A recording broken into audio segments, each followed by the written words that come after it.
My name is Wardy Ward, and I'm your tour guide on this self-help educational episode of What's Ward TV. As you may know, I'm from the good hood where we give it good and get it good 1000% of the time.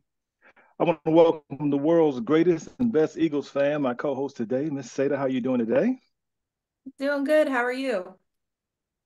I'm all right. I'm all right. And before we get into our show, I want to give a shout out to our super fan from South Carolina, Miss Patricia. How are you? And tell us a little bit about yourself. I am great today. How are you doing? I Yeah. am, like you said, from South Carolina, Army veteran, 41 years old, and just found out about the show and I'm excited to be here. So ready to go. Okay. Glad to have you. Glad to have you. All right. Well, back to our show. As you know, our motto on this show was everybody has a story to tell, but we just want to know what's yours. With that being said, our in studio guest today certainly fits this criteria. This man is an awesome video creator, a husband, a veteran, certified image consultant, influencer with over 60,000 followers on YouTube and growing every day.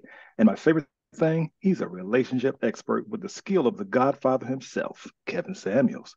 Ladies and gentlemen, please join me in welcoming back Mr. Darwin McPherson to the show. How you doing, brother? Doing good. Appreciate it, brother.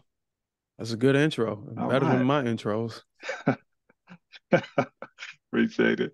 Hey, I want to start out by saying this. The truth can stand on its own merits, and wisdom is vindicated by its own results, or so the Bible says. Today, we will discuss the topics that are trending and some issues on people's minds, tongues, in regards to the relationship. So let's get started. Darwin, as I stated in our brief intro, you're a man of many talents. Can you explain your qualifications when it comes to relationships before we get started? Well, anybody can talk about relationships, but my qualifications come from my experience mostly, and also the conversation I have with men on a weekly basis. I have a weekly meeting with a group of men that Hmm. aspire to, put themselves in a position to be a husband and father and try to live the Hmm. traditional uh, family way. So, and I just share, ideas, on how to navigate some of the obstacles that they may encounter and how to deal with, Hmm.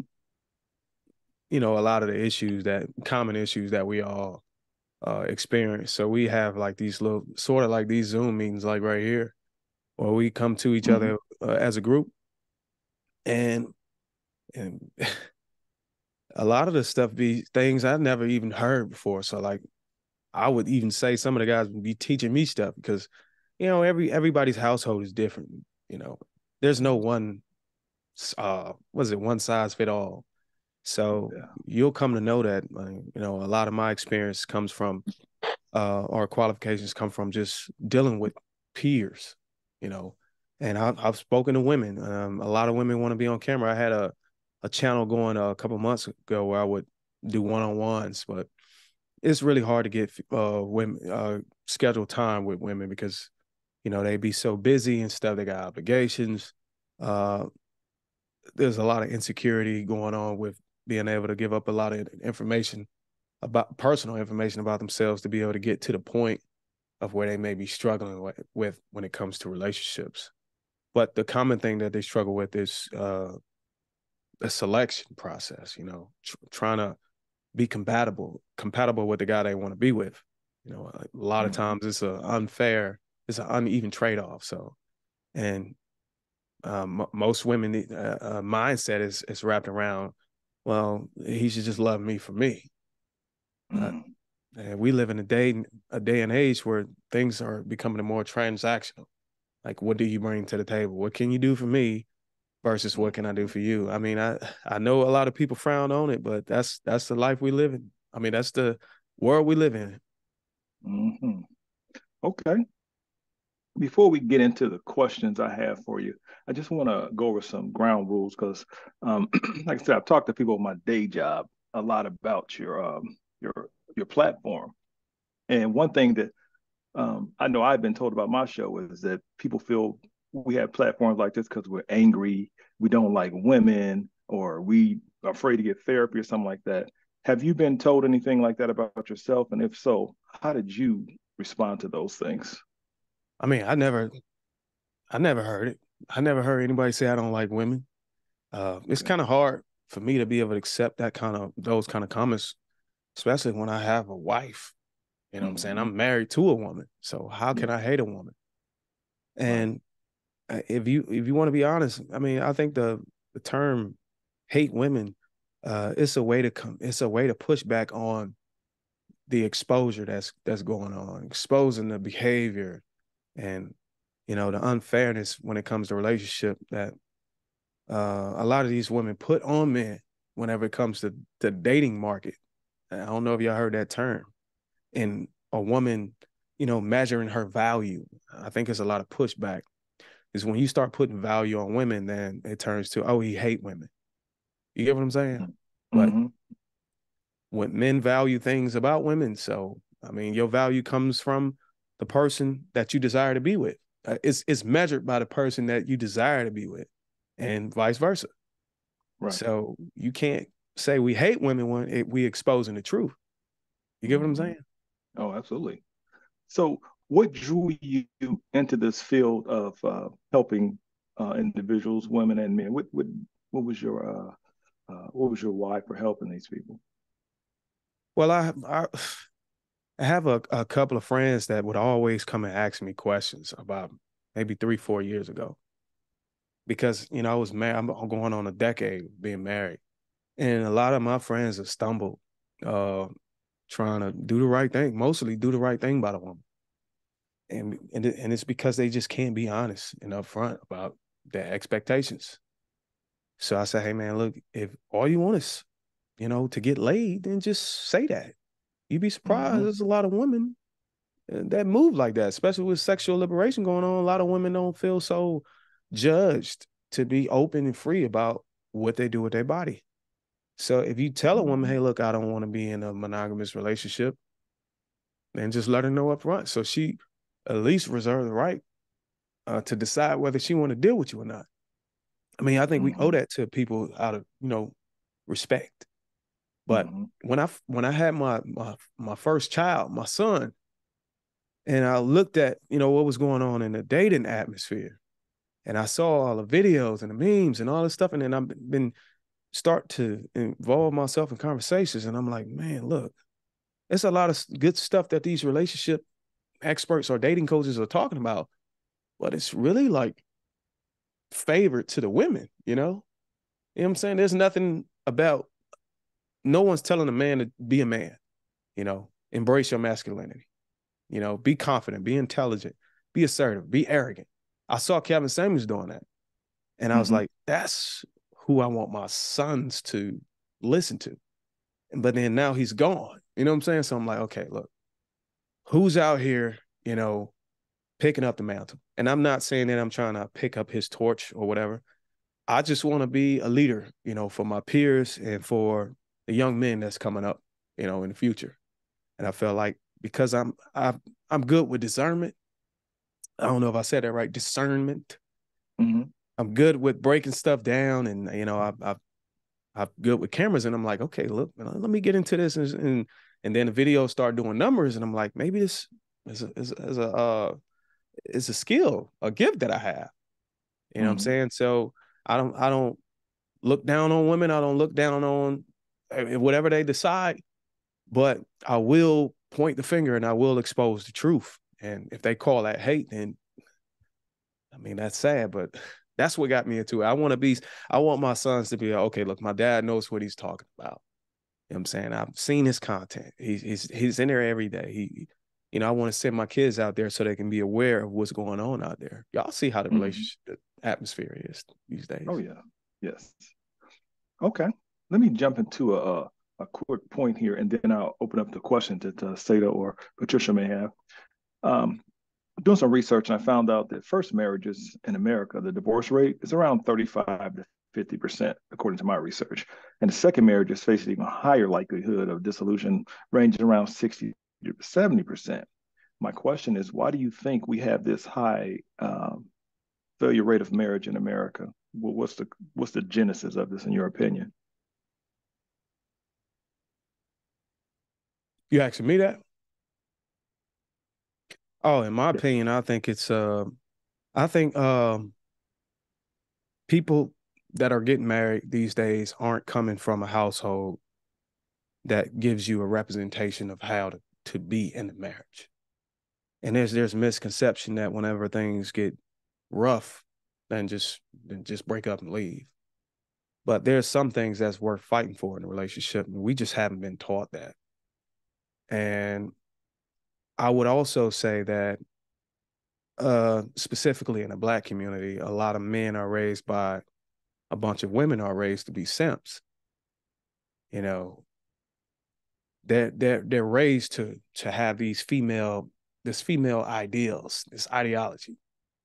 So a lot of these young boys are being taught that, hey, look, be nice to women, you know, be respectful, all these other things. Sort of like what Kevin Samuels said. And then the women, what are they being taught? Go get your degree, go get your career, so you don't have to rely on a man. So, and when I heard that, I was like, that don't make no sense. You want the man to be nice and respectful and kind and sweet and all these things, but then you want the women to go astray so they don't even need the man. But then when it's time to get married, you all these years and all this programming, you've been conditioned to do without each other, or you've been conditioned for the man to try to bend down on his knees and fall head over heels for you while you're going for your lifestyle. So you got a lot of these women that are prioritizing their lifestyle over holy matrimony. And a lot of these women, they'll come to Jesus when they get a little older and they want to try to turn away from their ways. But I think most definitely it's a parenting thing. Not having both parents in the household. And I think me and Seda talked about a little bit about that in the last episode we had. It's not having that representation. And I also watched the podcast with Joe Budden and Tyrese. Tyrese put it very, very he put it really good when he said that we're just winging it. You know, we're pretending that we know how to be a husband and know how to be a wife. And that's why I tell a lot of my friends, man, if you want to be a husband and your wife want to be a wife and you guys came from a broken home or a single parent household, it might be wise of you to surround yourself around the couple that you want to mimic. If you want to be like this man, or, you know, you want to have the things he had, go talk to him, go sit down and have a conversation, you know, or find an older couple and go take you and your girlfriend there and go have a conversation with them. Like what do you expect in a relationship? How should I behave? You know what I'm saying? And then a lot of these guys have found out that they need to cater more to a woman's feelings a little bit more, you know, the emotional side. And I had to learn that too, because I grew up in a tough area where, you know, I shielded my heart, I shielded my feelings, and I really didn't care about, you know, nothing. And whenever I met my wife, she was more, I know they got these 5 love languages or something like that. She was more on a sensitive. She more about emotional things. You know what I'm saying? So I'm like, okay, look, I need to figure out how to gauge with her so I can keep that bond. You know what I'm saying? I don't want to neglect that if that's something that she need in order to, you know, maintain her sanctity in a marriage or whatever. So it's a trade-off. And that's a lot of, those are things that we're not, you know, taught as young teens, young men getting in dating. We're just sent out there and we're just looking at celebrities and people who, you know, we aspire to be, are icons. And oftentimes a lot of these people's relationships are money relationships. I mean, haven't you seen some of these couples where you could say, okay, take away all the money, would this guy really be with Beyonce? You know, a lot of these, no shade to Jay-Z, but a lot of these relationships are money relationships, you know? So, and that's what it's coming to be. And people want to mimic that. People want to lead with their wallets, and that's fine. If it works, it works. Okay. Well, with that being said, let's say a parent or a single woman is raising the kids. You had made a post on that. Can you share your views on what we can expect from someone who's raised by a single mother, say for the daughter? How would that affect her upbringing? A single mother raised a daughter, a girl raised by a single mother? Yes. Well, to put it simply, she'll have daddy issues. She'll have daddy issues. She won't know how a woman's supposed to treat a man because a man is not in the household. Those things are important. You know, a masculine presence, it reinforces the opposite sex or the person or the spouse or the significant other to feel the feminine, side. You know what I'm saying? So my impression on you is going to make you feminine. The more masculine. That's why you see a lot of men when they get together, the alpha males or whatever. You can distinguish between the beta males because that masculine energy is so strong. It just makes everybody else bow. And it's not bow in the sense of, hey, you're my slave. It's in, hey, the forces, the opposite forces. You know what I'm saying? They attract each other, and it makes each force feel itself. So my masculine presence with this woman is going to make her bring out her best feminine energy. You get what I'm saying? But without a masculine presence, what does a woman do? Now she's got to be masculine, right? Mm-hmm. Now she's got to work hard. Now she's got to cut the grass. Now she's got to go and change tires and all these things. Now she's got to go out in the world and be masculine. So, and these girls are watching these women be more masculine. And what do? They grow up and be more masculine. Mm-hmm. And then there's other things. There's traumatic, there's suicide.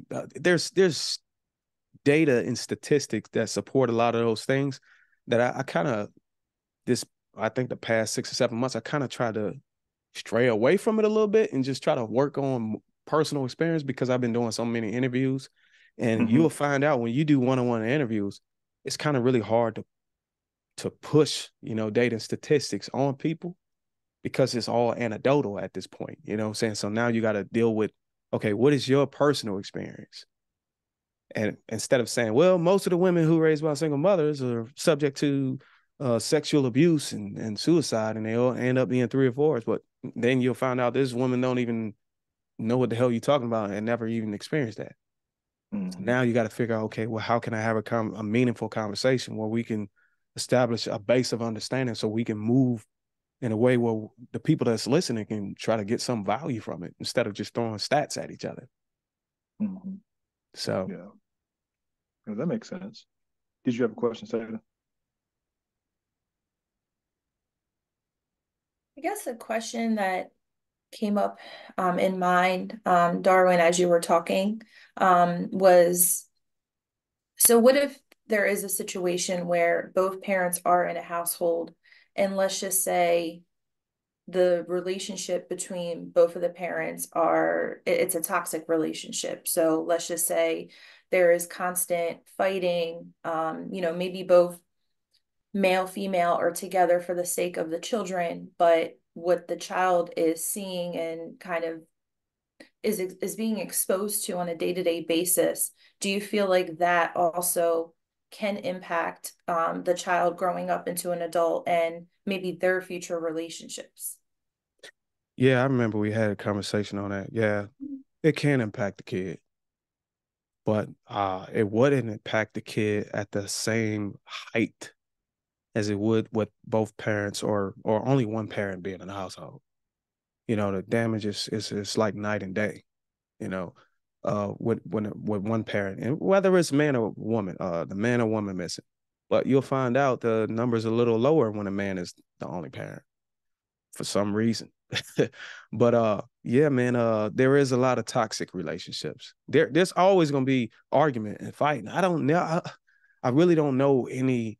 I've never met a couple who didn't argue or fight. And I know you're not supposed to do it in front of your kids, but we're human. A lot of us come from different backgrounds, and we just got to try to figure out how to move forward whenever we got disagreements. And oftentimes it's going to be a little violent, and the kids are going to be uncomfortable. But yeah, that if you're going to be in a relationship for the sake of the kids, that's a very noble thing to do. But that's going to be an emotional toll. It's going to be really bad on you as an individual who probably need to get out. And a lot of these things that you encounter in these relationships, that are problems, they're going to lead to even more problems. So, for example, if my wife has always got an attitude about me drinking or something like that, then she's gonna start taking away stuff that's supposed to be there. I'm like, well, you keep drinking, I'm not having sex. Okay, what does that lead to? You're not having sex, I'll go get sex somewhere else.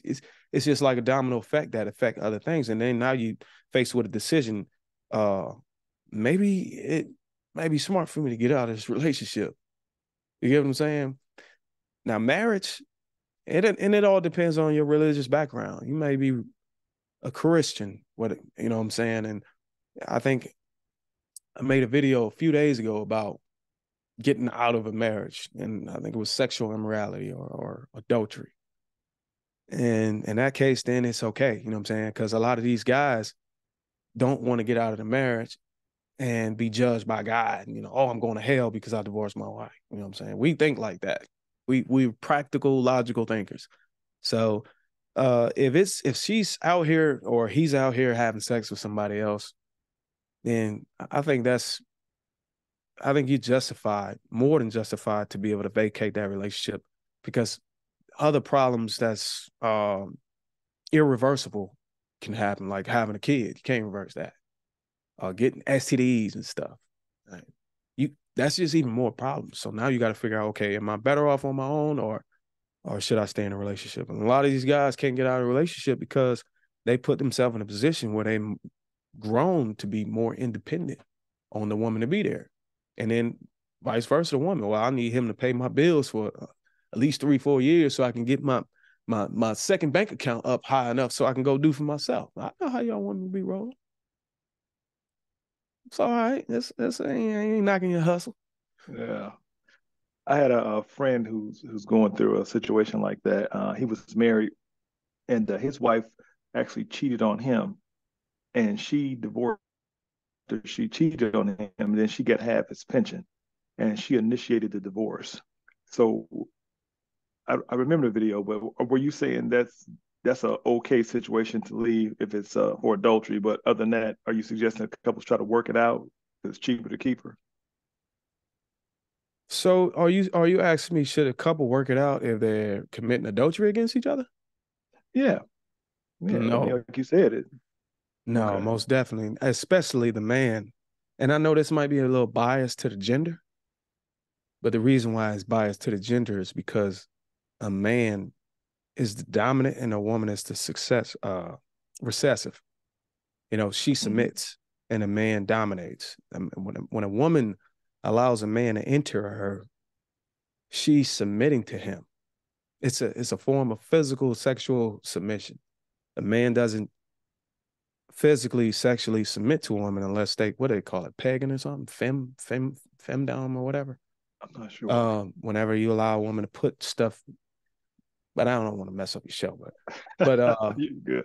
it's a form of domination. And when a woman submits to another man, that's pretty much over with. Okay. Women are using their heart and emotion and spirit to have intercourse. That's why they look at us so angry when we do it, because they think that we're feeling the same thing they're feeling, when we're really not. We really don't get nothing out of it. It's really no similar to just whacking off to the girl pictures. Mm-hmm. I've talked to some guys, and I'm telling you, they said some crazy stuff, man. A lot of these guys, if they see a woman they want and they can't get her, they'll go whack off to her. I mean, these are the things that are being said. You know, I don't we don't put these videos out, but these are things that are interested in me. I didn't know that brothers think like this. Yeah. And I can understand it, because I think when I was younger, in my teens, I was 17, 18, I think I've done that before. And I humbly say that, you know, confession, to be honest, you know, it's a thing. It's a thing. So yeah, so once a woman submits to another man, it's pretty much over with. Mm-hmm. And you got to think about it. People say, "Oh, you should forgive and forget," but forgiveness is different. People look at forgiveness the wrong way. When I read the Bible, when I read about forgiveness, it was the way God forgives. When God forgive us, what does He do? I forgive you. I remember your sins no more. Right. He don't say I don't accept you back, or I vacate you, or I abandon you. Right? But a lot of the comments on my video said that you should forgive and forget, but you don't have to be with her. That's not, from my understanding, that's not what forgiveness is. Forgiveness is how God forgives. And if we're supposed to walk like him, we're supposed to forgive like him, right? But we got this condition on there that would say, okay, so our salvation is intact. Let's just forgive and then just move on. That's not forgiveness. But then you also got to think of, what are you forgiving this woman for? You forgiving her from having sex, or are you what is she asking for forgiveness? Because me personally, I don't think a woman is going out here making a mistake and allowing a man to come into her. Unless she's been sexually abused or assaulted, whatever. I don't think that she's making a mistake, especially Brother Ward. You can back me on this. When it slips out, she allow you to put it back in, right? And she's not gonna stop until you finish, right? Right. So when you dominating her, you have control over her. Mentally, spiritually, physically, emotionally. All that is yours until you done. So how do you ask for forgiveness for that? When that's what you wanted. You enjoyed the moment. You're not sorry about it. You love that moment. So I would say that these women are asking, what they're asking forgiveness for is for being caught. Forgive me for being discovered. Because unless she came to you and said, hey, look, I had sex with this guy. You know, I realized what was wrong. I realized how much you love me. I'm trying to repent. I'm trying to get my spirit right. You know, I'm going through some things, and I thought you should know. Oh, babe, when did this happen? About 3 years ago, and I really regret it. I am so sorry. Unless she came to you in that manner, then you can have a conversation about forgiveness. But if you caught this woman or man, are they really, now they want forgiveness? Like, that doesn't make any sense. You got caught. If you never got caught, would you be asking me for forgiveness for this offense? No. You take it to the grave, right? Right. That seems the way it's going, yeah. Okay. Patricia, what do you think about that? Till you have your hand up. Go ahead and tell us your thoughts. So I'm going to state my statement before I forget what I wanted to talk about.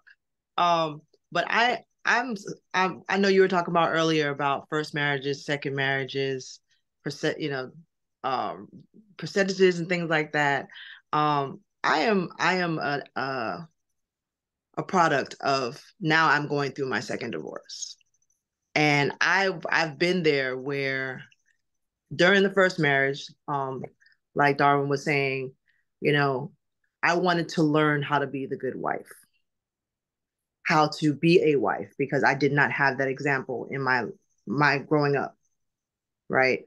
So I knew that I needed mentors and people around me to show me an example of what it would look like, because me trying to do it on my own, just like when they talk about people when they have children, there's no book that tells you. I mean, there's a million books out there now that tell you how to be a good wife. I actually even bought some of those books, how to be a good wife, how to make your husband happy, how to, be the Proverbs 31 wife, all those things.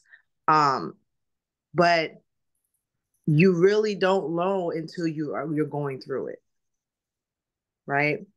And I can speak for myself. I can't speak for anybody else. I can only speak for myself. When I went through it the first time, I lost myself in the process because I was so busy trying to be that wife that I forgot why he wanted to be with me in the first place. I forgot who I was in the first place, because now I'm trying to become something else to fit the mold. Something that I had no idea what that would actually be, or who I would become, or how I would become. So I wasn't in a physically abusive relationship. Financials was a big issue, and which is in most relationships I've seen nowadays. Financials is a big discussion piece, like he was saying about, are you in it for the money?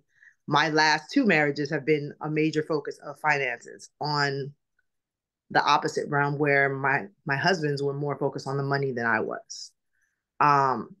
But what do you think about being like, should you stay in a relationship or forgive or continue with a relationship or marriage if, like Seda was talking about earlier, that toxicity is in there and it's emotionally abusive? Because to me, like, I had a conversation with a friend of mine yesterday about the difference between being mentally overworked versus being physically overworked. When you're physically overworked, you recover a lot quicker than when you're mentally overworked. So when you're in a relationship and you're mentally and emotionally abused, do you still stay? Because it's not a physical or it's not an adultery. That's what that's my question. So it sounds like you said that the issue was finances, right? Yeah, they were more focused on making the money, getting the money, taking the money. So these men are providing for the household. The husband. I was the provider. I'll say that. So they're not making the money. You're making the money.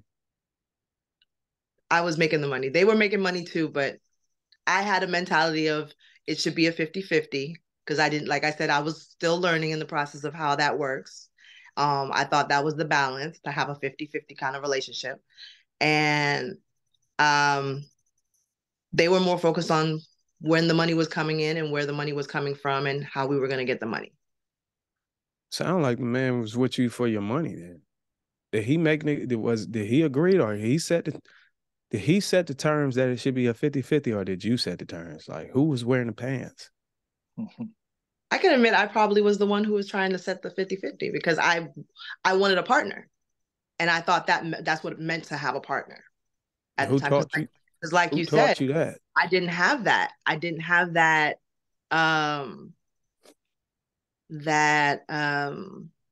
role model or something to look at to say, well, this is what it should look like. Mm-hmm. This is what, and even when my first marriage, we were very much strong in the church. We had spiritual parents that were also friends of ours that were married, but their marriage failed due to adultery. And that kind of shook our marriage a little bit too, even though we were already having problems. That shook our marriage too a little bit too, because we were like, okay, now we've been looking to them for guidance on how to have a good marriage, and theirs didn't work. Right. Let me ask you a question, Pat. When you say 50-50, what does that mean? Like, you got your account, he got his account, y'all bring the money together and pay the bills at the end of the month, or kind of like that? Did you guys talk about that prior to getting married? We did. So what happens if he didn't have his portion of the rent? I was okay with covering. I believe in balance. Like I said, I believe in balance. So for me, my mentality was, if I fall, you're there, and if you fall, I'm there, because we're taking care of each other. Would you consider that more of a partnership or relationship? To me, at the time, I didn't know the difference. Okay. And that's just to be. Oh yeah, well, that's one thing. You got in there without having enough knowledge to be able to know how to mesh with your husband, and then the decisions y'all made on 50-50. I don't think y'all had a conversation on, okay, like, what if I lose my job? Or I don't really know where the ball dropped at. Like, you said you had to cover things. Is it because he got fired, or because? Oh no, he was doing pretty well. Actually, he was doing pretty well. So what's he doing now? He's doing even better. So why are y'all divorcing? We had a lot of emotional issues. We didn't argue, but we did have issues that we didn't discuss. We didn't discuss the issues with the finances. We didn't discuss the issues with medical problems. Like, what if, because I was going through some medical problems at the time, and that, I'm sure, was taking a toll on him as well, because I have PTSD. So he was up from the military, right? I'm retired from the military. You get your 100% disability yet? I'm working on it. Yeah, get that. That's going that. I think once you get that 100% disability, permanent and total, that might relieve a lot of the issues y'all have financially, and then you will find out that maybe you shouldn't have left your marriage. Well, that was, like I said, that was my first marriage. Oh, this was the first one. I'm talking. Well, yeah. What's going on with the second one?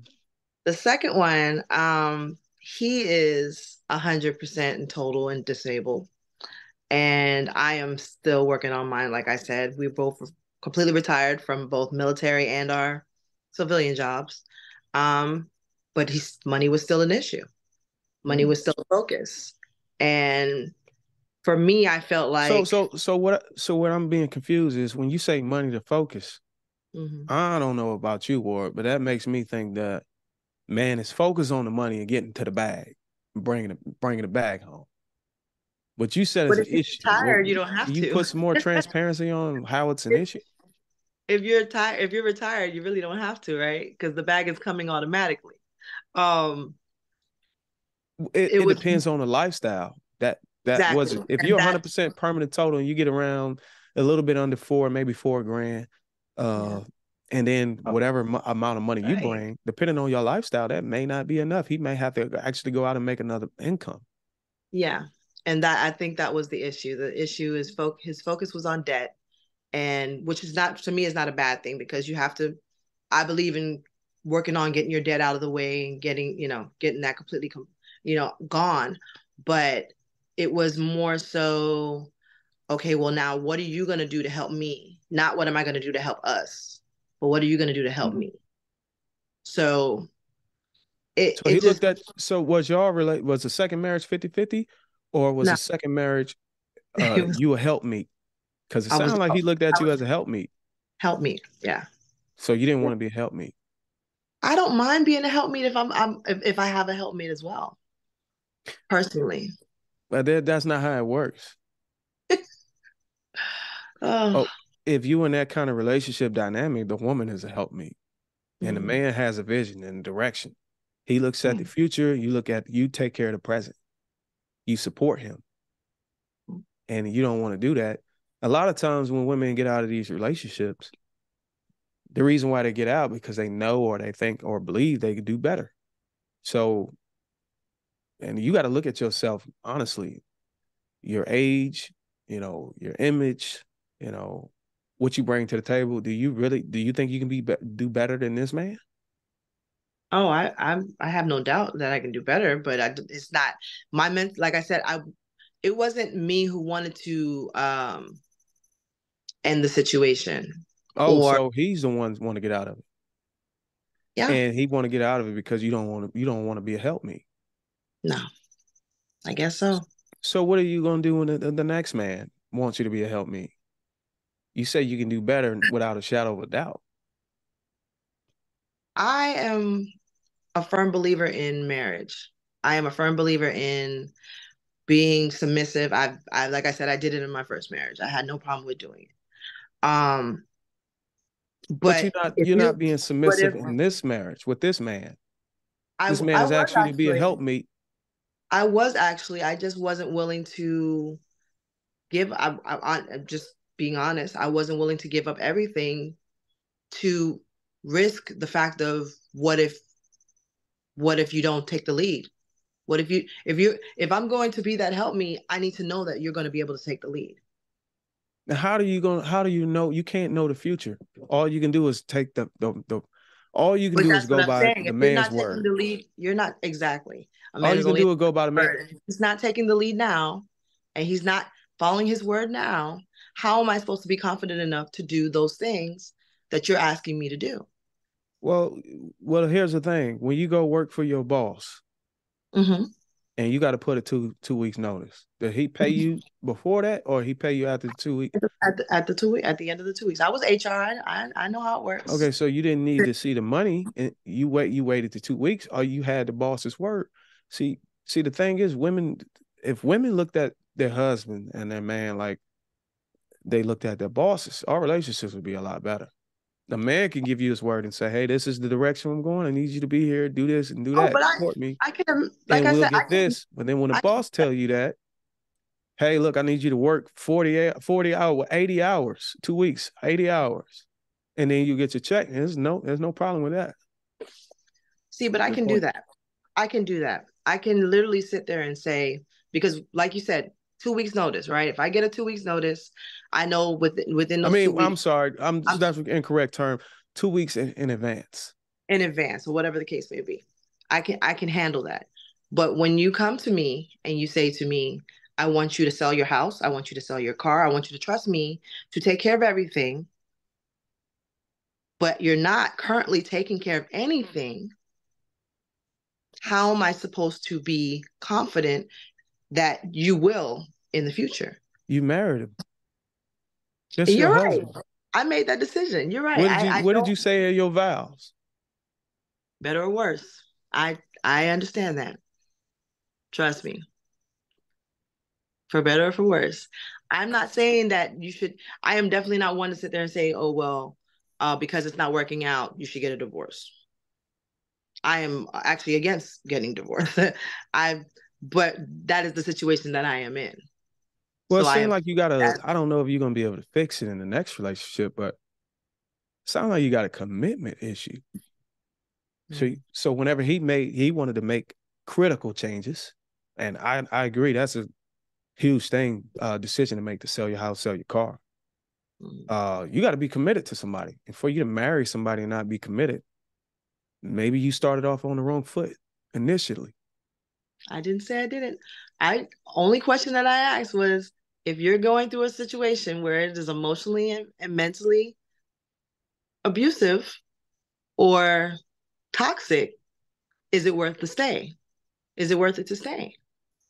Or do Well, you feel if like, I'm in your shoes as a you say you're 41 years old.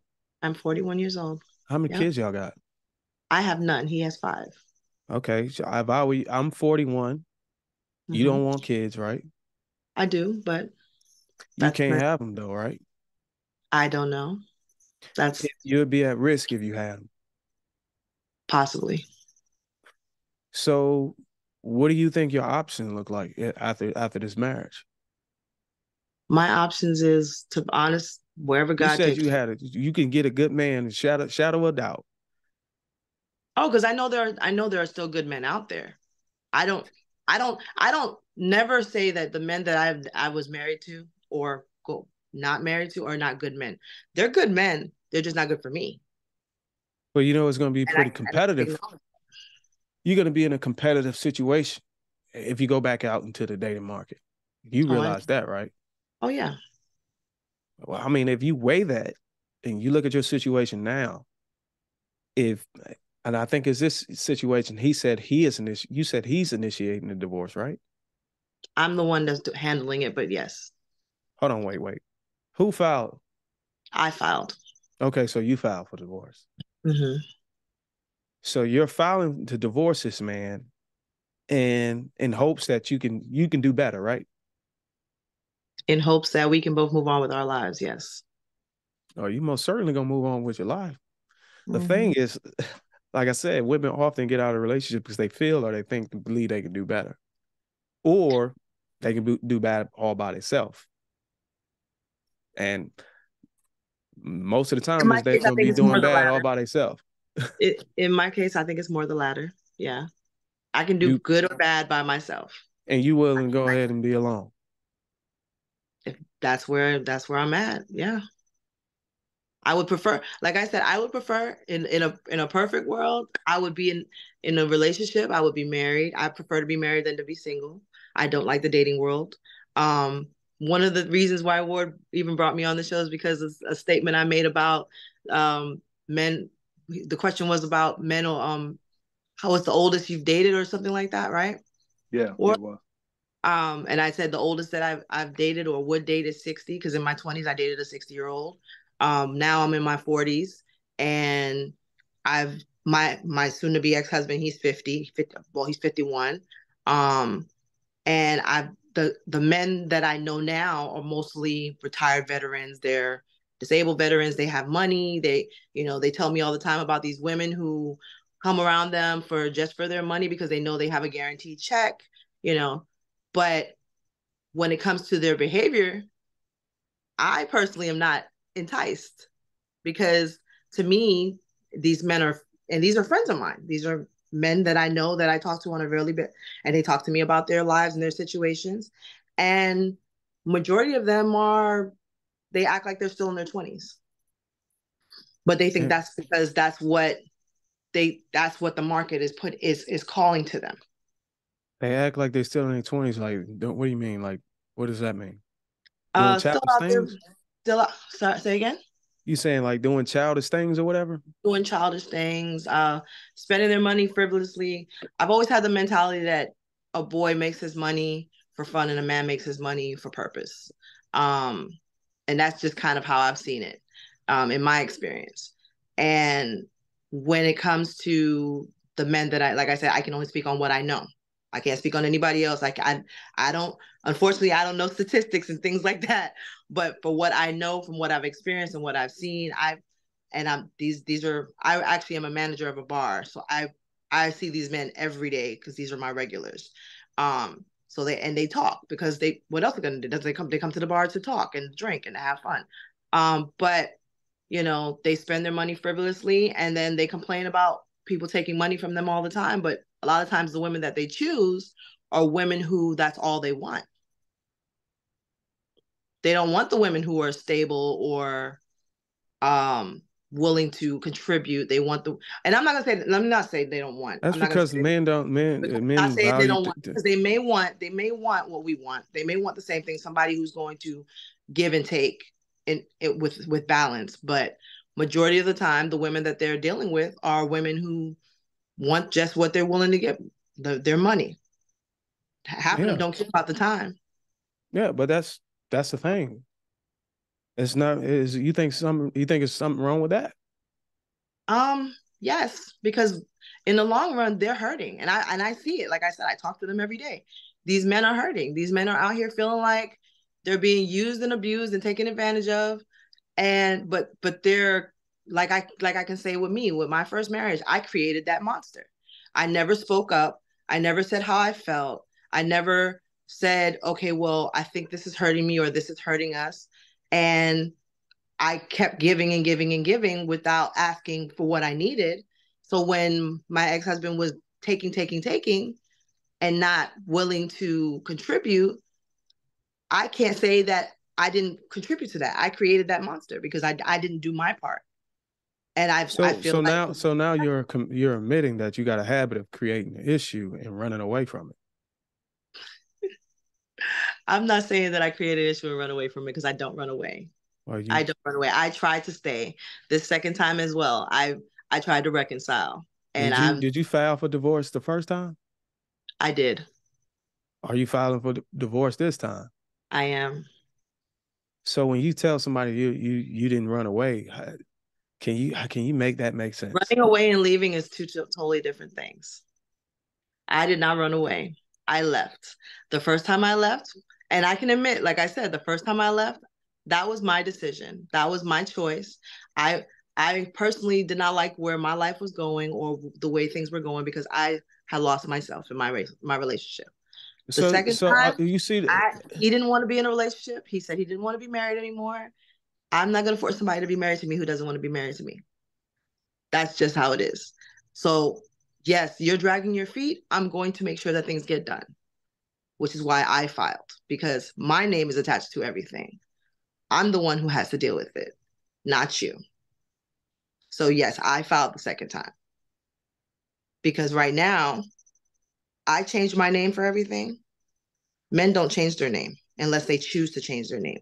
I changed my name on everything, and everything that is attached to me in my life is now attached to him. Why would a man change his name? Until we are divorced. Why would a man change his name? I'm not saying that he has to. I'm saying that I did.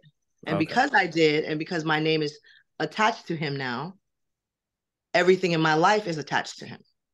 All right. So that means a part of it, your assets is going to belong to him, right? Exactly. Let me interrupt here. Seda, go ahead. Yeah. So just listening in on the conversation, Patricia, I don't think just taking what you shared about both of your marriages, it sounds like you did put in as much effort as you possibly could until it got to the point where you were like, this is no longer serving for me. Like, this is not adding a benefit to my life. And I think that it's okay to get to that point in any relationship, not to say the moment something happens, you leave, but if you have put in all the effort that you could, you've, really tried to stick it out with this person, and you feel like no matter what you've done, nothing is changing, then I feel like at that point, it's okay to leave a situation. Um, I don't think that anyone should have to stay somewhere where they feel like, we're just staying in one place. There's no change happening. There's no positive change happening. Um, and again, I understand, the divorce rate is at an all-time high right now. And am I a firm believer in marriage? Absolutely. Once I am married, I would like to stay in that marriage. I don't foresee myself wanting to get a divorce. I don't think anyone does.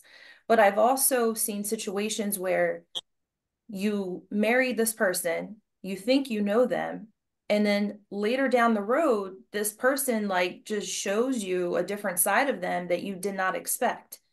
So I just feel like anyone could sit there and make promises. Anyone can sit there and say, this is who I am as a man, as a woman, but you don't know what's going to happen in the next few years. And it's not that I'm like expecting that's in the back of my mind, like it's a negative thing, but you do have to kind of prepare for those situations. There may be times where somebody shows you a different side of them that you did not expect. And then what do you do there? I don't think anyone should be expected to stay somewhere where they feel like this person is just not doing any good for them.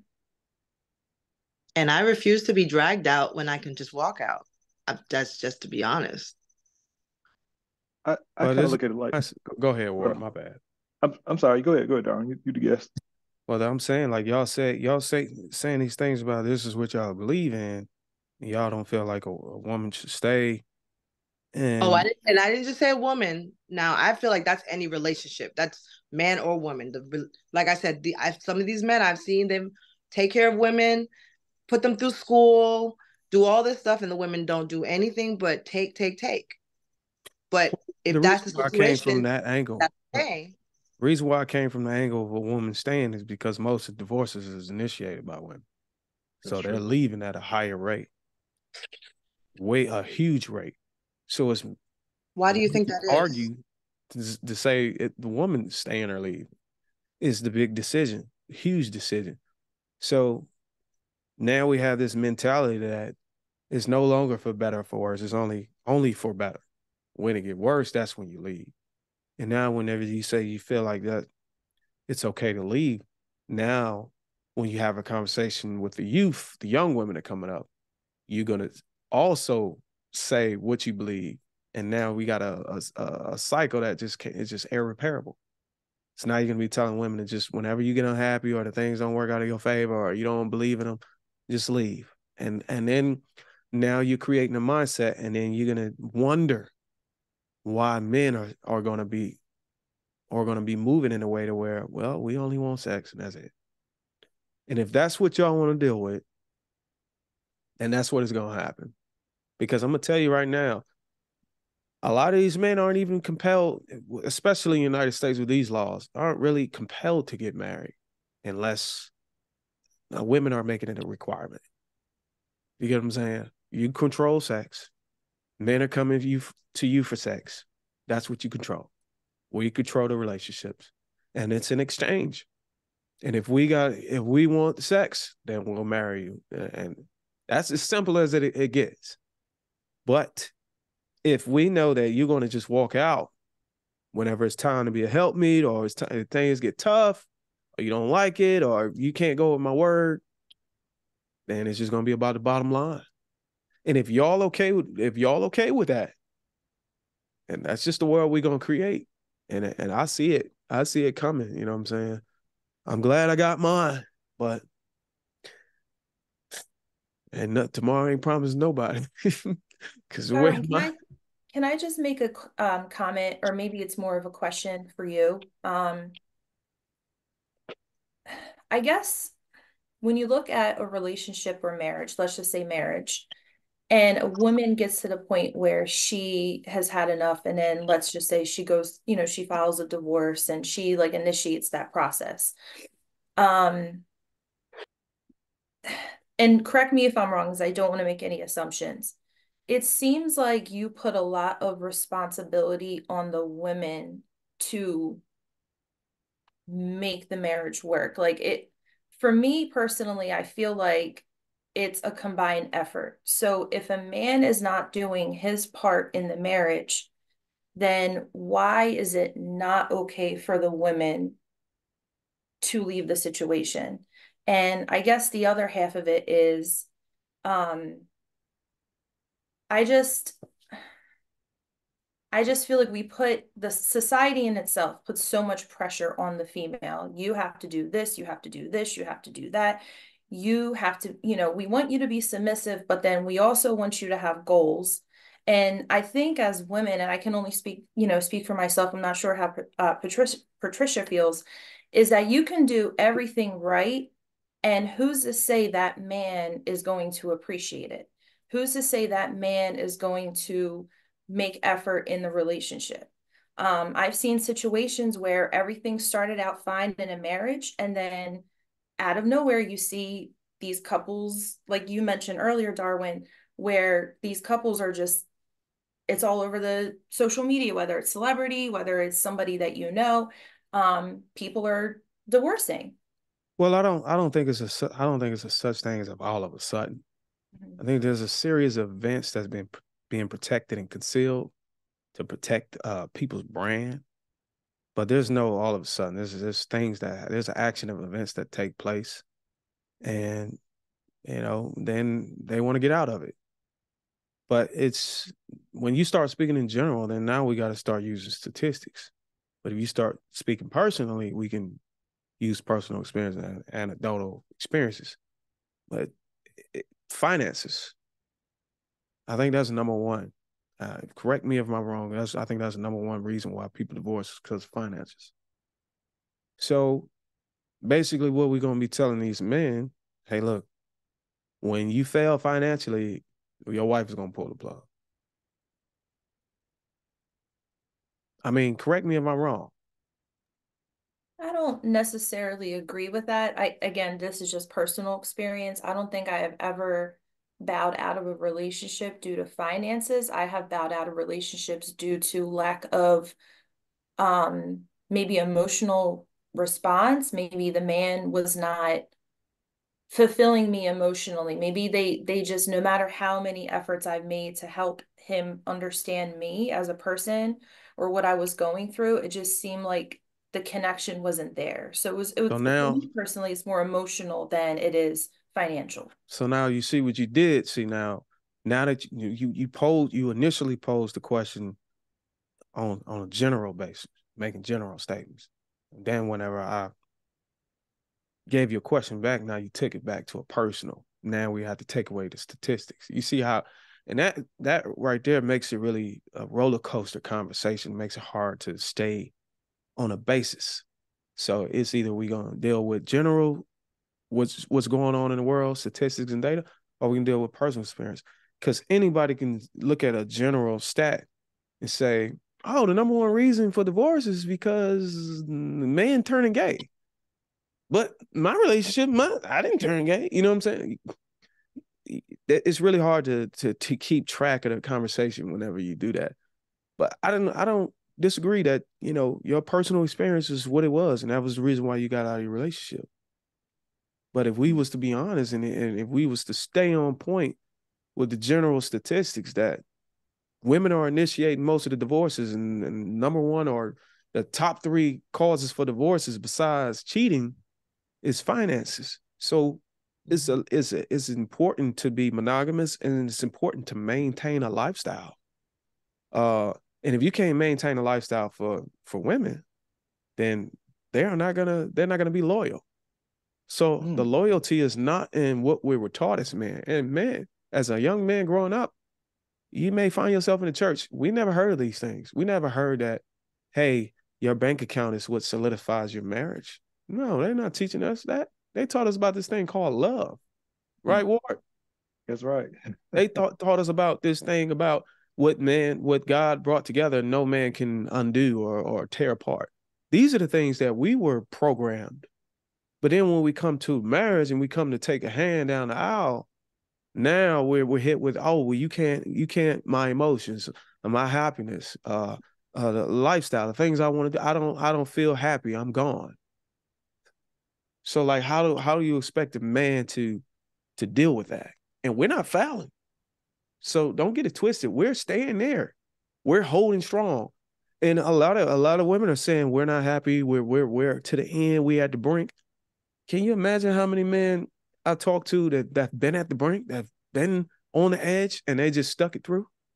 Mm-hmm. They're more. We're just more loyal. Ooh. And I think it's a lack of loyalty between a man and a woman that's causing a lot of these relationships to fall.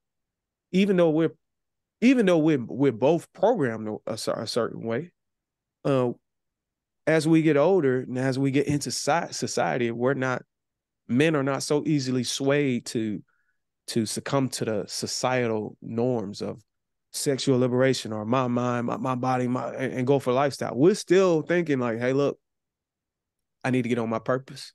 I need to be a provider and protector. And if I work 20, 30 years and die, I need to make sure I leave my wife with something. So our whole focus and goal is to make sure our wife and kids is left with something, right?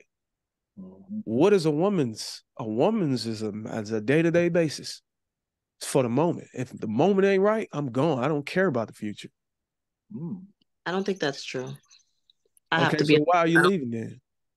I would agree with Patricia on what she said. I don't think that's true.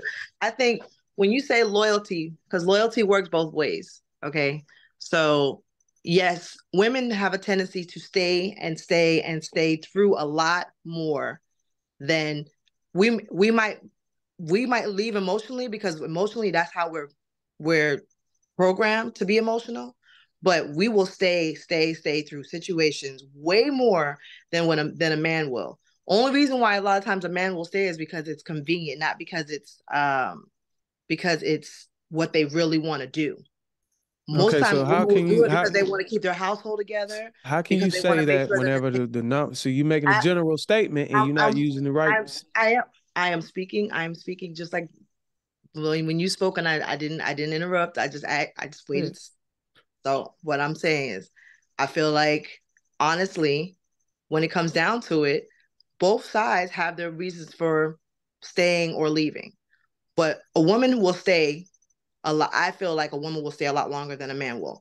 I've seen men step out. They may stay in the household, but majority of them, I've seen them step out physically because, like you said, to them, it doesn't matter. But for a woman, we will stay emotionally, mentally, physically for a very long time until, like she said, until we cannot anymore.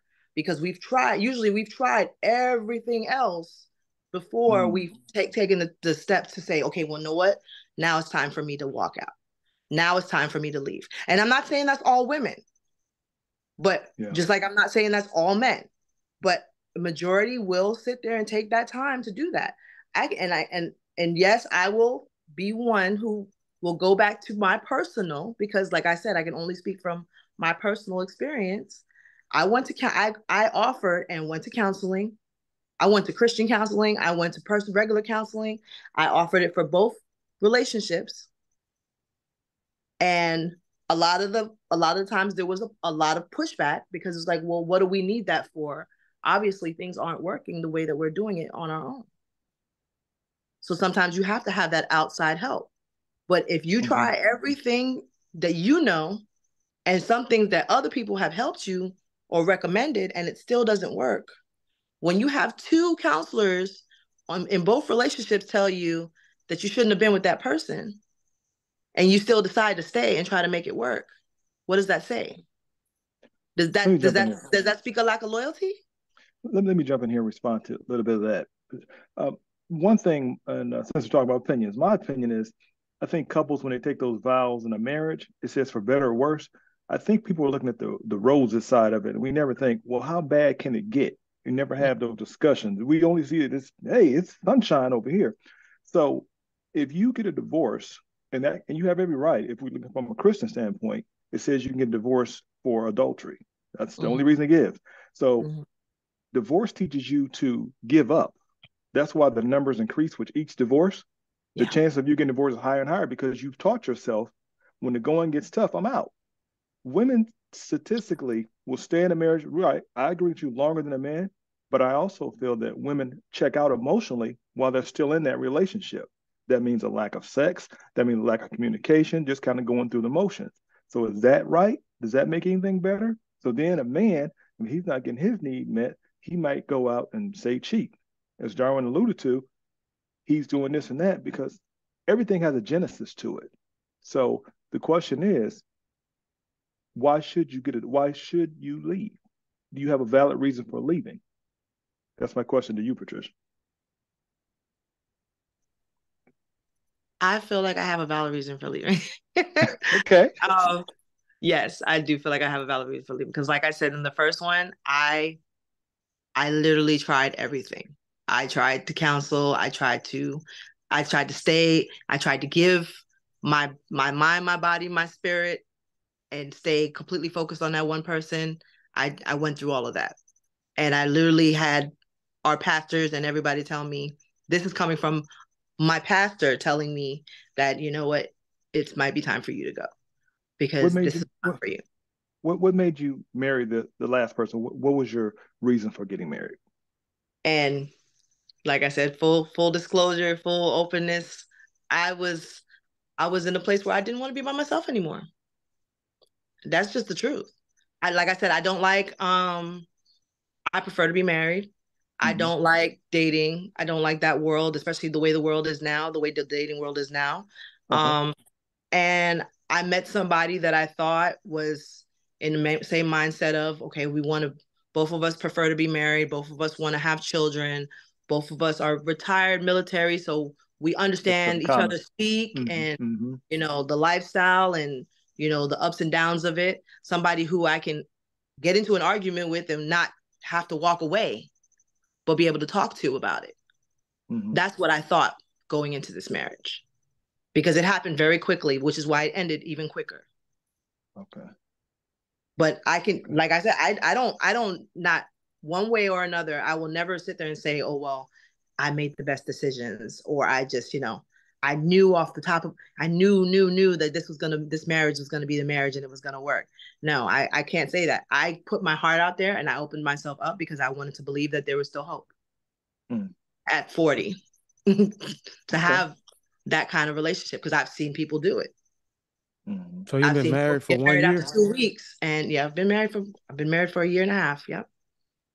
And that's it. So it's on to the next, or it's on to loneliness? It's on to wherever God leads me next, to be honest. Because that's another thing. I tried to make it work. Are you saying God is leading you? I tried to work. I'm not trying to make it work. I tried to reconcile. And my husband did not want to work. He did not want to make it work.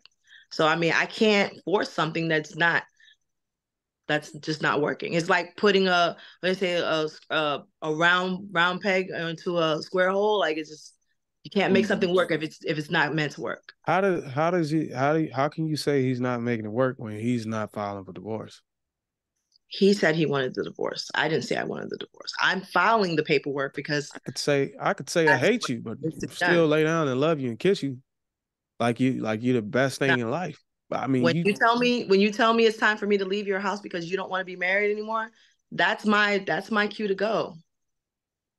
That's my cue to go. That's not my cue to stay. I see what you're saying, but I guess I'm playing devil's advocate here. But if he told you, he said, I think I want to kill myself, would you go out and get a gun? Of course not. I said, I tried to stay I tried to make it work. I came back to make it work. But I'm not going to leave this house. I'm really trying to put, like I said, you said full disclosure, full openness.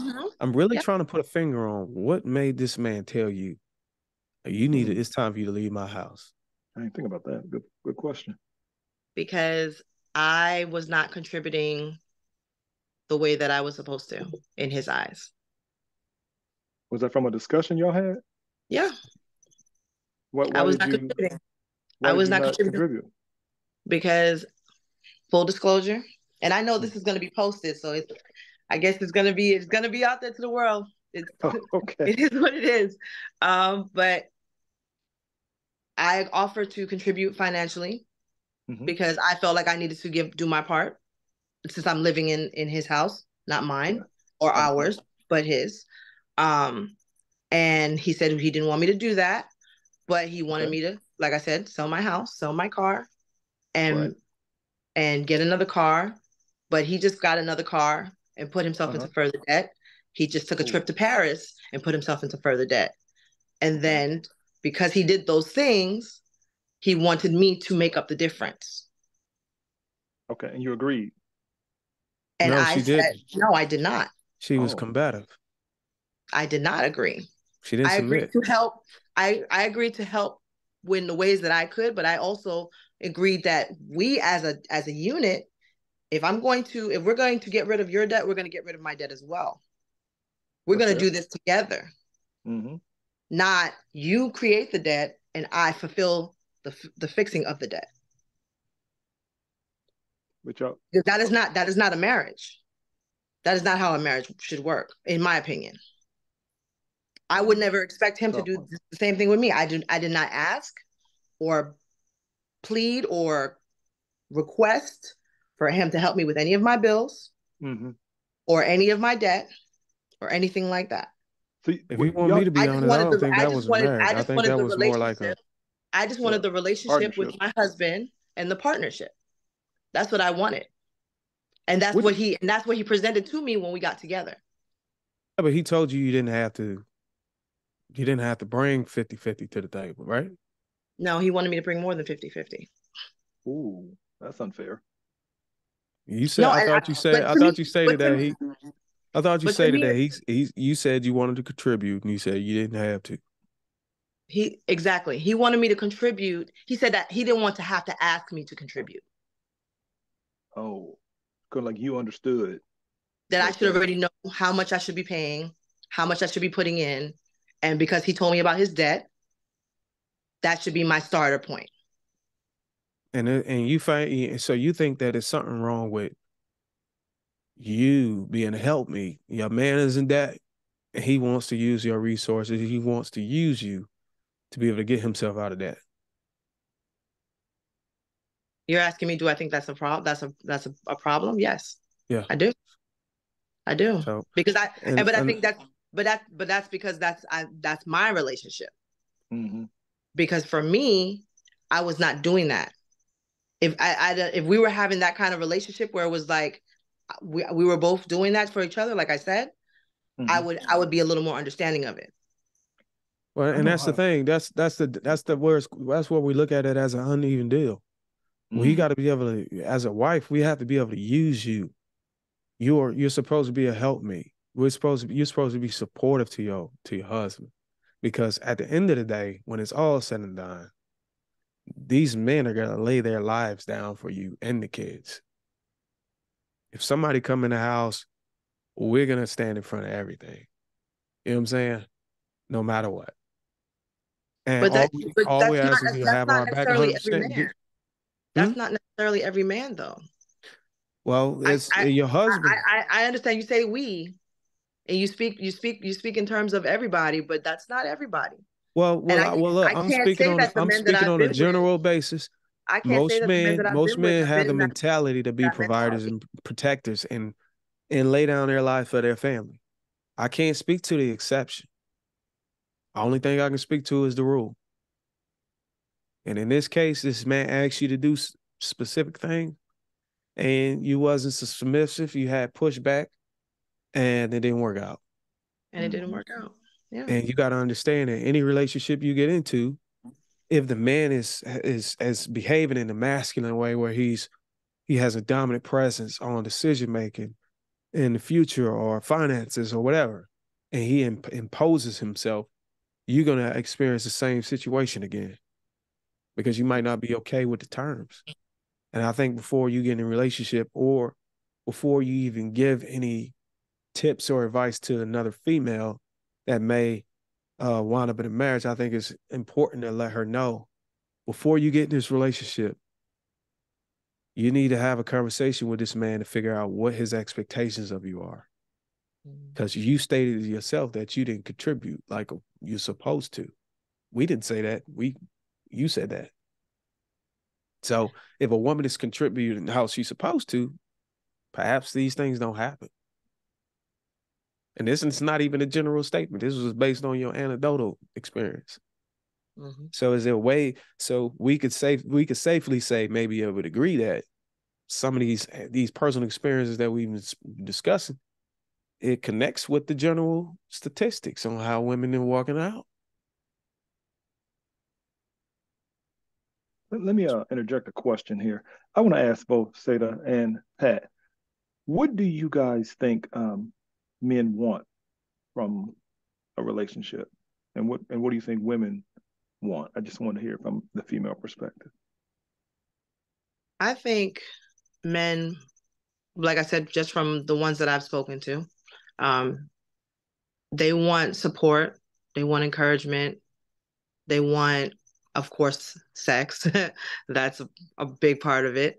But mainly, they definitely want support and encouragement. They want that person is going to lift them up, not tear them down, from what I've seen and from what I've heard.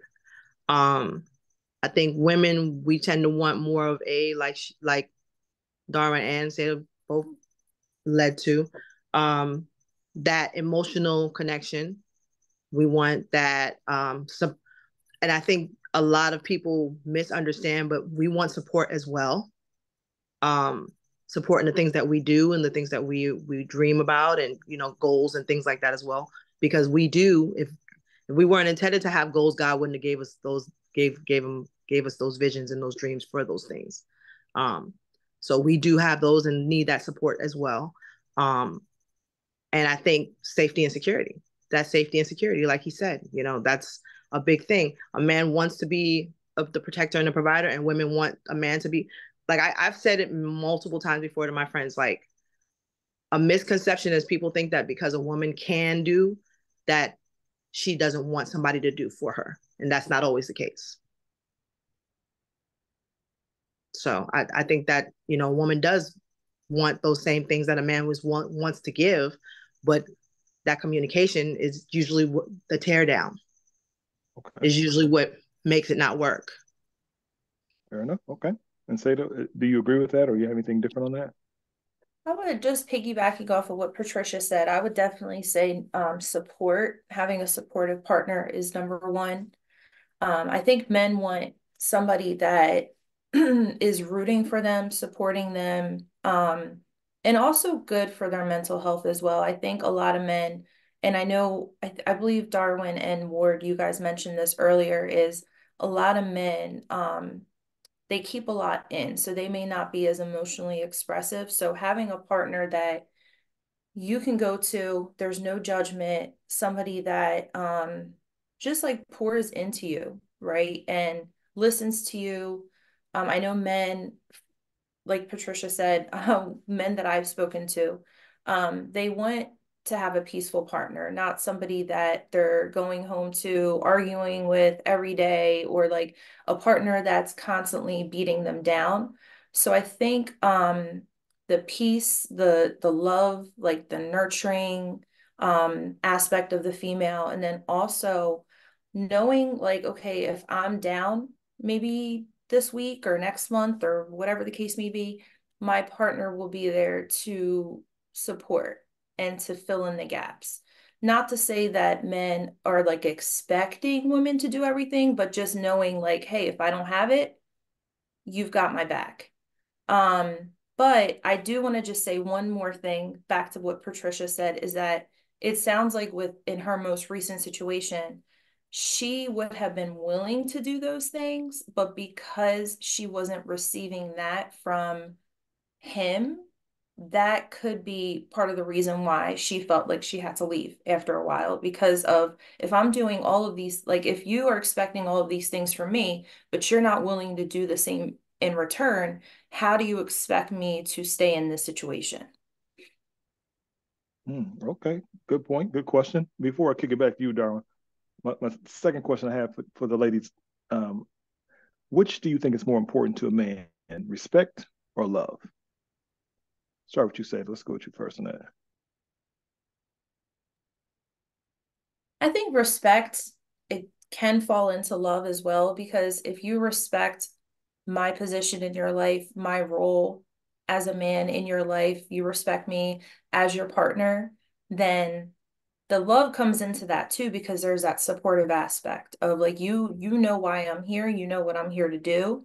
Um, so just like again, the man feeling heard, the man feeling like his feelings are being validated and not shut down. Okay. And Patricia, what do you think is more important, love or respect in a relationship from a man's perspective?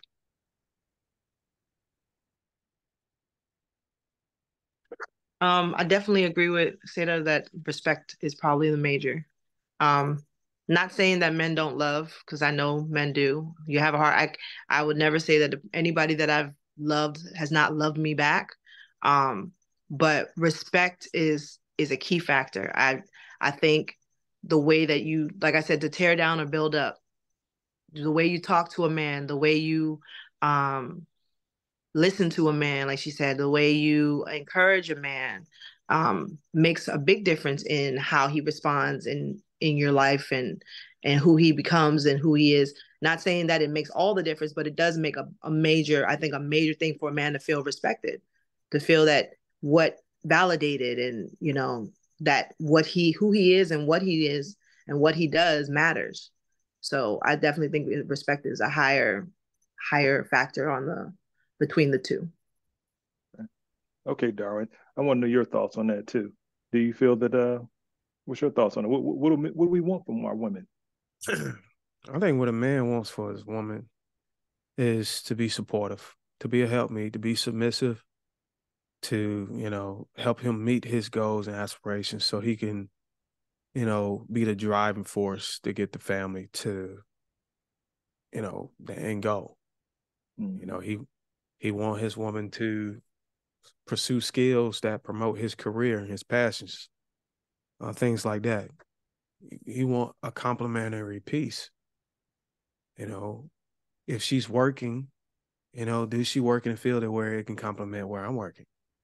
Or if I'm the breadwinner, is she willing to change and work up under me, or go into business in the future? Does she have skills that can complement us working together in the business? Things like that. Eliminate distractions. And when I say distractions, sexual, distractions to other women, that can cause a man to stray away. You got to be able to hack his sex drive, fulfill his sexual wants and needs, things like that. And a lot of things come into where your image, how you keep yourself up, your femininity, your beauty, the things you do in the bed. In a lot of these relationships, women use sex as a weapon in relationships. We don't want those things. We just want you to be submissive and be all the way in. When you step foot into a relationship with us, step 2 foot. And I think in Patricia's case, she stated a lot of me, and I, him, his debt, my debt. So that gives you a clear indication that there wasn't 100 and 100. That's why I don't really have conversations about the 50-50 people, because they're not all the way in. They're halfway in it, because they have this fear that if it don't go the way I want it to go, and I'm going to go this way, you're going to go your way. But the people who really want to get into it, they go 100.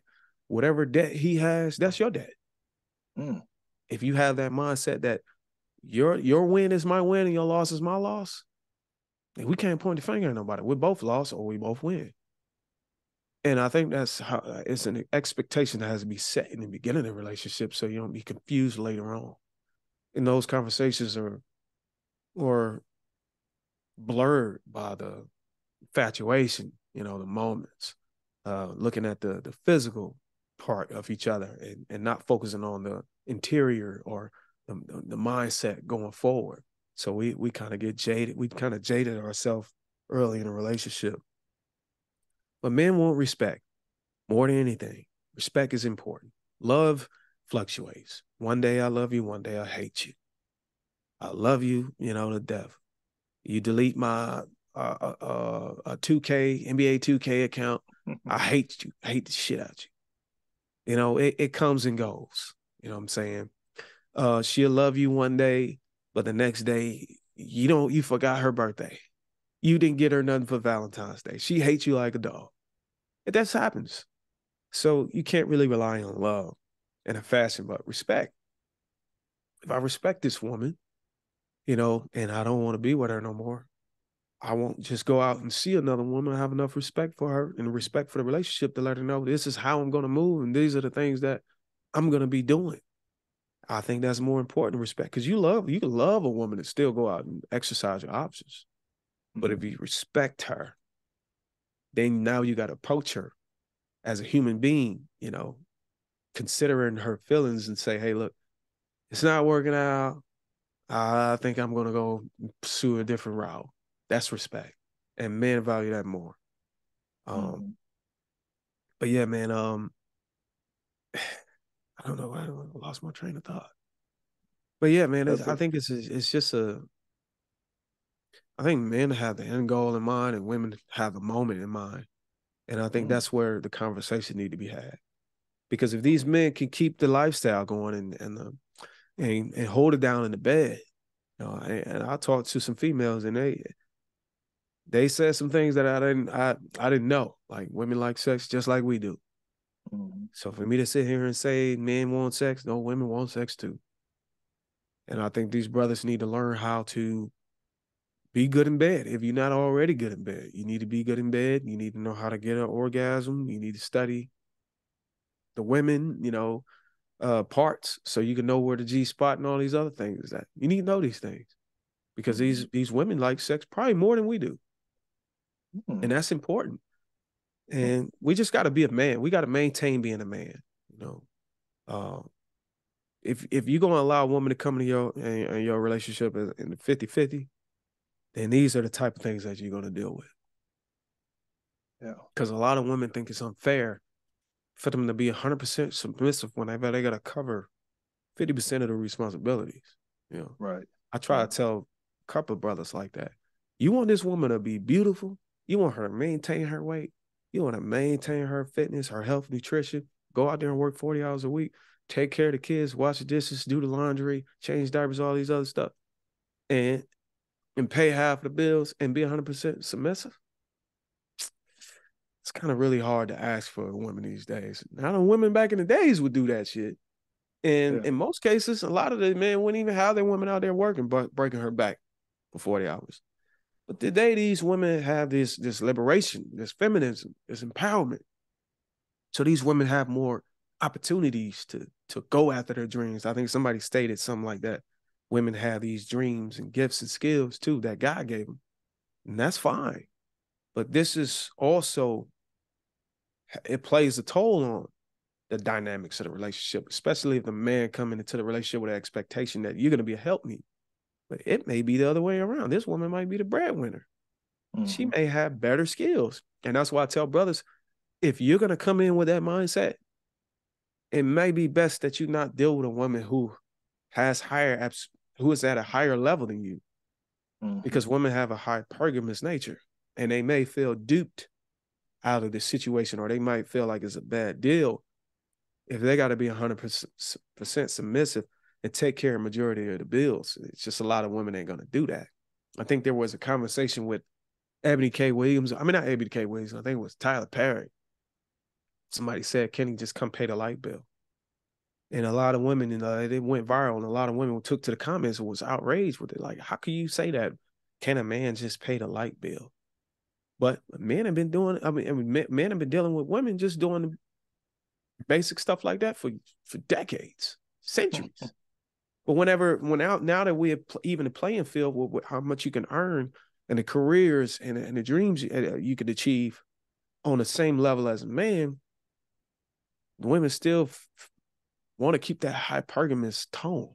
You know what I mean? They still want to, and that's when they find themselves having to struggle with the group of men to choose from, because the higher you go up as a woman, the selection process get real small. So now you in even more competition. now you got to consider the sexual market value. A lot of women don't want to tap into the sexual market value because it's a conviction, you know. So now they got to look themselves in the mirror like, okay, who are my peers? What women do I got to compete with? And often they'll find out there's a woman maybe 10 or 15 years younger than them. And a lot of these men ain't even afraid anymore or they don't even care about being judged for being 50 or 60 and going to date the 20-year-old now. Mm-hmm. So it's like we're our choices, the choices we make is like a taunt towards each other. Like we men are going to move this way because you women are moving that way.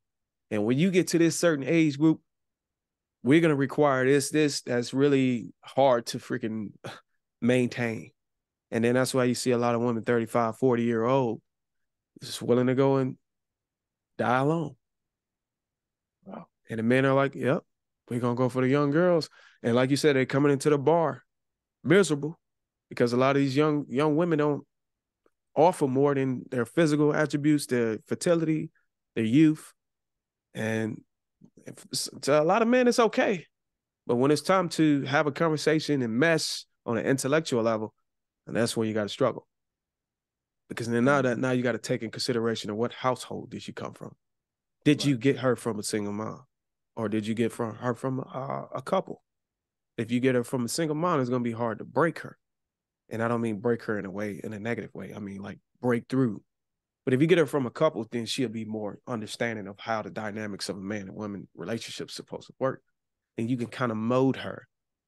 And like, again, I said, I hate to use these terms. I got to figure out a better word because every term I use, I get comments, mold. Why would you want to mold her? That sounds like a misogynistic and all this stuff. It's just like, I'm running out of words to use.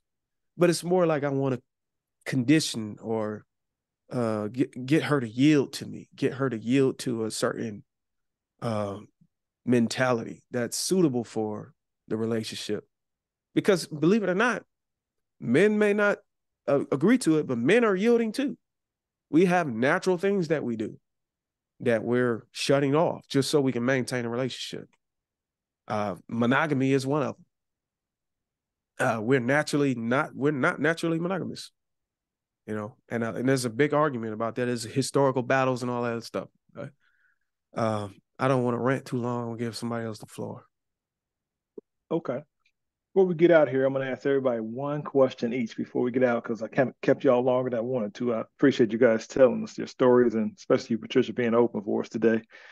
I'll start with you, Patricia. Would you get married again? Are you planning on it? And if so, what are you looking for in your next guy? Oh, the big question. I do not know if I would get married again. I still believe in love. I still believe in marriage. I just don't know if it's for me. I do know, and I know this is gonna spark a whole nother thing, but I do know that I'm not changing my name again. Twice I think was enough. Mm-hmm. But as for looking for my next partner or life partner, or whatever the case may be, definitely I agree with Darwin about that 100 to 100. Like that's honestly what I've always wanted was a 100-100 relationship. I've just never seen one. So to actually see one, to experience one would be ideal. I want somebody that is on the same kind of mindset and level when it comes to, I'm an entrepreneur, I'm a networker, I'm a business person.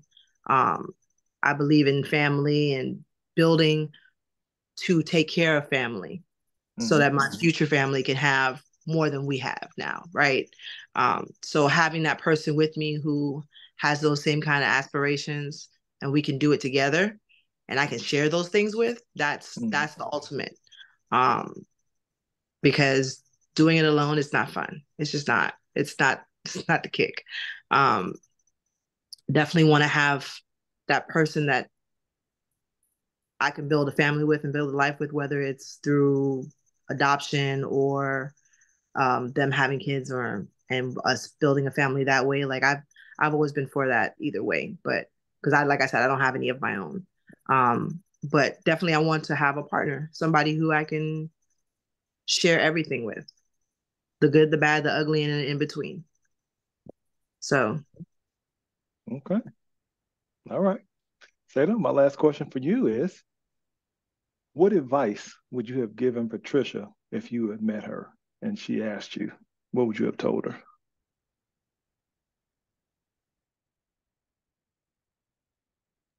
Can you repeat that one more time, Ward? I'm sorry. Yeah. What advice would you have given Patricia if you had met her?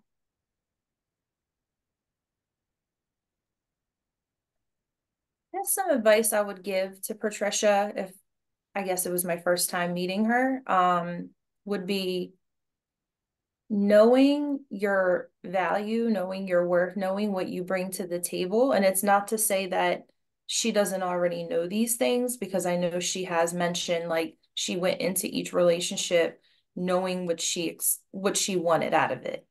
Um, so just like knowing, okay, this is what I have to offer. These are things that I'm looking for in a relationship. Um, and in all honesty, not settling. And I know that may be something that I don't know how Darwin feels about what I'm about to say, but I also feel like Patricia has followed that too. Like I feel like once it got to a point with her where she felt like the relationship was just not working out, she left. It's not to say she left right away. It She tried to stick it out for as long as she possibly could until she couldn't do it anymore. So I just think that I know she mentioned like losing herself in the first relationship, just knowing not to allow that to happen next time. Just always like again, knowing what what do I need to do to kind of what can I put out to receive the things that I am expecting in return. Um, and again, just always like making that time for herself, understanding her value, understanding her worth, understanding things that she wants, and not settling until she gets that. Fair enough. All right, Darwin, over to you. Before we end over here, can you tell us, what would you tell couples who are contemplating marriage or contemplating ending a relationship? What advice would you give those individuals? The ones who are contemplating getting into marriage, I would tell them to first understand that you can't use what you didn't know as an excuse when it comes to somebody else's life and time. You have to go to do the due diligence. You have to show yourself approved to be a wife or a husband. And if you don't have the right upbringing and education, then it's up to you to go and get it. And there's ways you can do that. You can go and surround yourself around the people who are a representation of what you aspire to be. If you want to be a husband like such and such, you need to go hang around such and such. If you want to be financially stable like such and such, the same thing applies. You have to do the work. If that's what you want, you going into these relationships and waste people's time and you procreate and you put innocent lives at stake when you do that. So it's important that we be adults about our decisions, especially when it's marriage. We take marriage lightly. Marriage is a thing that God gave us. And we look at it as a thing to play with based off our feelings and emotions. But we got to be all the way in if we're going to be all the way in. There's things that allow you to get out. But if you'll find out, and oftentimes is those things don't even occur. And if it's a person that's contemplating the divorce, I would most definitely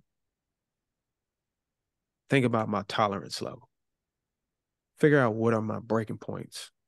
And if you're reaching your breaking point to where you got to leave, then you really got to look at yourself and measure your value, especially if you already have a history of getting out of a relationship and becoming lonely and making that be the driving force of getting you into another relationship.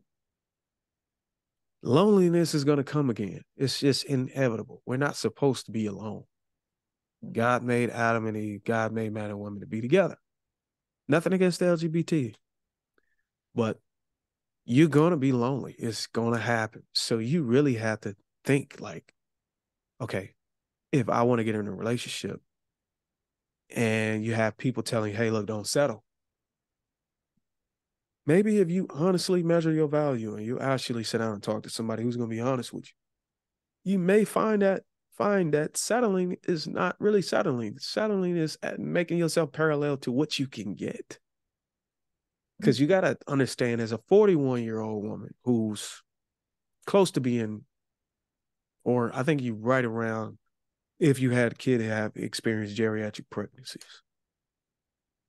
And there's women that are younger, they're fertile, in their 30s, 20s, that you got to compete with. So then now you got to make a decision. Is it better for me to stay and try to work it out? Or should I try my hand in the dating market? And I'm telling you, most of the time, if not all the time, it doesn't work for the woman who's over 35. It just don't. You end up being lonely and regretting. And you want to go back, but this man have found him a 25-year-old to replace you with. And men will do that. So that's my advice I would give to a woman. And I know it's blunt. I know it's a hard pill to swallow. But if I sit here and tell you, oh, girl, you're the prize. Get out there, you can get any man you want because of your heart, and you it don't work. Like, men don't give a damn. That's all I'm gonna say. All right. All right. With that being said, I want to give Darren a chance to give our again where they can find your social media footprints again, in case they want to find out more or maybe ask you a question. Where can they find you at on social media? Yeah, I'm on Instagram as his name, Darwin McPherson. Also on YouTube as Darwin McPherson. TikTok as Darwin McPherson. If you shoot me a DM and you want to have a conversation, any women, any man, it doesn't matter. I have all the time in the day. Well, actually, I don't. It's a lot of conferences and stuff. But yeah, for the most part, I will schedule it. I will respond within 24 hours. I don't stand nobody else's word to tell you. yes. I apologize. Last week? I kind of missed the boat. Yeah. But for the most part, yeah, I will show up and I will sit here as long as you want, and we can have a conversation. I'm gonna be upfront and honest. As long as we can have a respectful conversation like this, where we're not calling each other names and all this other stuff. Because I've been on some conversations where they would talk to me like I'm a dog, and they don't even know me. All right. Tell me how much I hate women and all this stuff. And I'm married to a black woman. You hate black women? No. I don't even use a lot of my content. If you saw it, where I don't even use the term black women. I just say women. But I think if I want more views, I think I'm gonna start using black women now, because that might let me get to a more niche audience. Right. Yeah. Y'all can find me on YouTube, Instagram, and TikTok. All right, respect. All right, let me get my final thoughts before we get out of here. My final thought is this: it's never too late to do something different. If you want a better relationship, do the work that's needed. No one's going to do it for you, right? Kevin Samuels was quoted as saying, "You cannot wait until everything is perfect. You have to start improving yourself with the skills you currently have." So remember, everybody has a story to tell, but we just want to know yours. So thanks to my guests and my listeners. And in the words of Bruiser, see you on the next one. Peace.